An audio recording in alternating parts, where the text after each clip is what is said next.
เขาสิใช้งบแสนดงว่าอยู่ในเวียดตลาดเวียดเขางบแสนดงนี้เขาสิได้เครื่องอย่างแน่แล้วสิได้หลายไปได้เขาไปเบิ่งกันเลย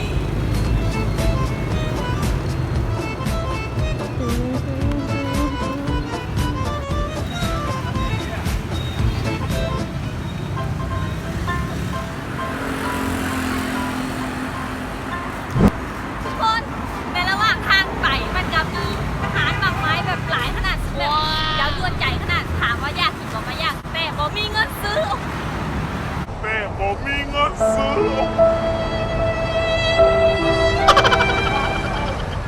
รามาฮอตตลาดแล้วอันนี้เป็นโซนเสื้อผ้าแล้วมา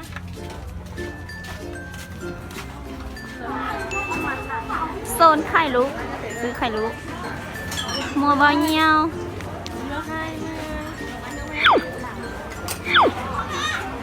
นี่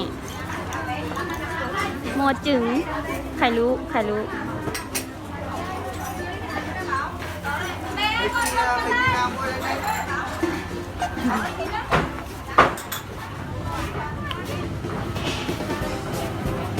นี่เป็นห้างพักประจำนะจ๊ะซื้อพักชีวิตนี้กินแต่ผัก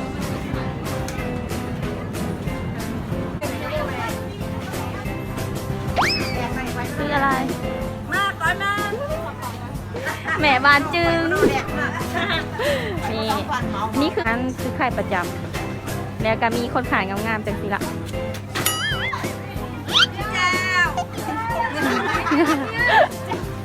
นี่ร้านประจำแม่บ้านเล่าเราเหนื่อยต้นบุกล้ำฟิสจัดเตียน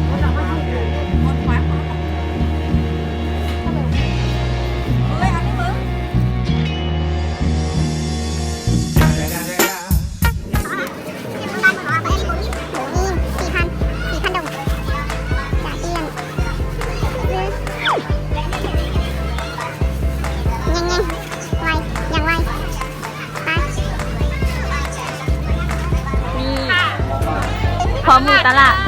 ซื้อหยังซื้อพักไปซุปเพื่อสุขภาพเป็นวะจ้ะนี่ก็เป็นอีกร้านหนึ่งที่เฮามักมาซื้อนี่มาซื้อมักเล่น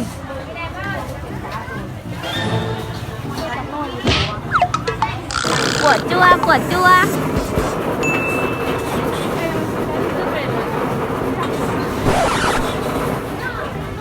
ใบงี้7,000 ดงหมดเงินผักบัวนะจ๊ะ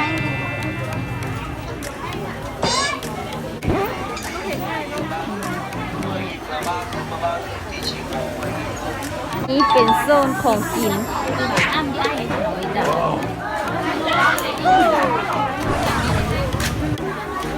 ปลาทูนี่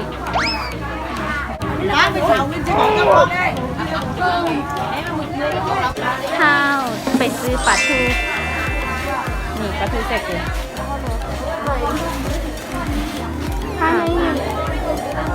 3,000ทำมาเบอร์เกอร์3,000 ดงค่ะสิได้ปลาทูจากโต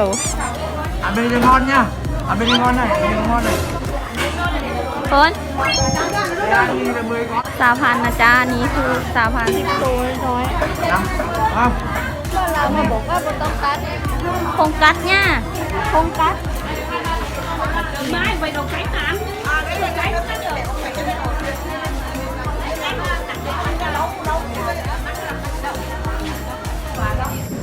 ้อปีกไก่เนี่ย15,000 ดงมีแม่ค้าใจดีไม่ละมีนฝูหลายน้ำงินเนี่ย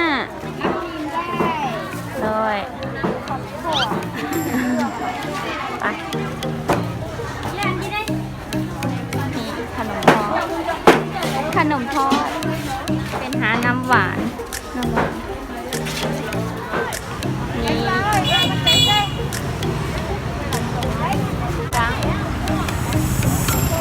นี่ออกมาแต่ตลาดแล้ว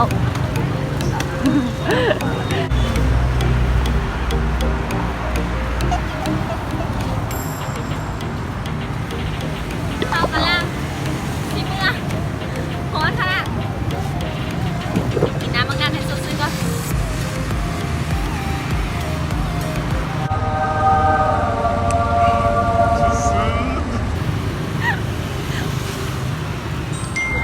งบแสนของพาไปซื้อวันนี้เนาะได้สักนี้หลายซื้อแต่ค้างไว้ไปกินเพราะว่าไว้ใส่ต้มมี่ว่ามี่ Mas sai tominho, homem. อย่างดอกอีกสองคนกำลังซื้อมาไหม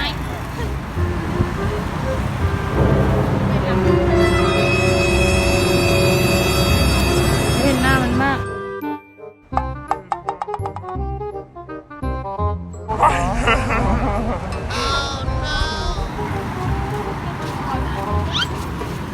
ภาษามากนี่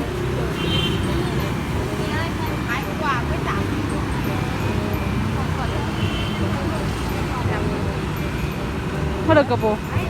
น้ำงีนแอปเปิลหน่อยนึงน้ำงีนนะจ๊ะ5,000 ดง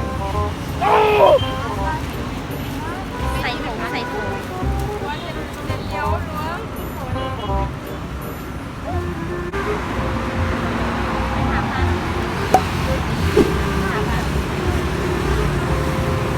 5,000นะจ๊ะกลับแล้วเนี่ยคลิปในมือนี้ยกแกงสมีเกิดได้มากนะคะอีกน้ำมูกอีกนะจ๊ะค่ะ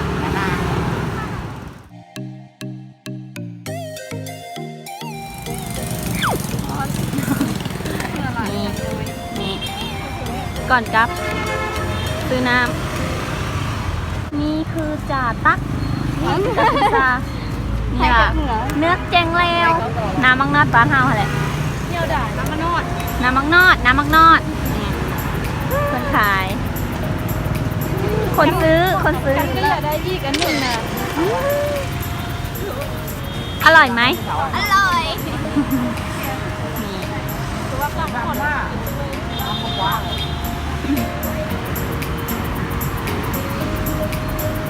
เ